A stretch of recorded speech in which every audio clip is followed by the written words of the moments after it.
let's say you have a force multiplier. It puts out more energy out than in, so you want it to turn that into a self-running machine. Well, you need a self-running machine coupler so that the output energy can go back into the input shaft without interference and having the machine jam.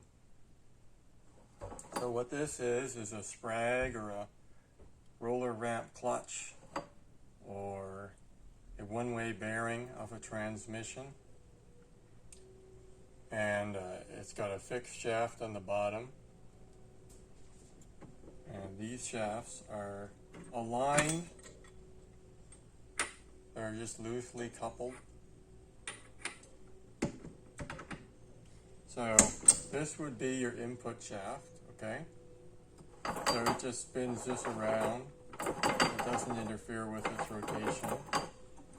And your output shaft, or however your output would be, it might not be in rotations, would push on this, and then the spring would transfer that energy back into the input shaft. So it's an intermediate transfer device.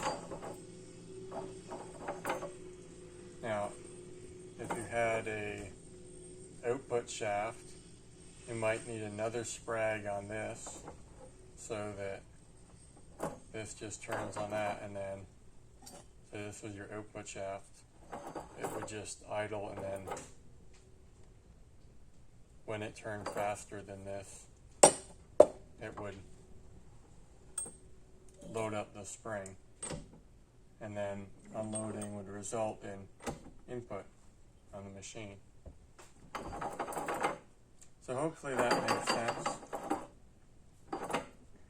You do need an intermediate device on most force multipliers, and if you have an electric generator on the output, then you can just use an electric motor. But for just a simple mechanical only device, you need a mechanical coupler. So this is one that works good.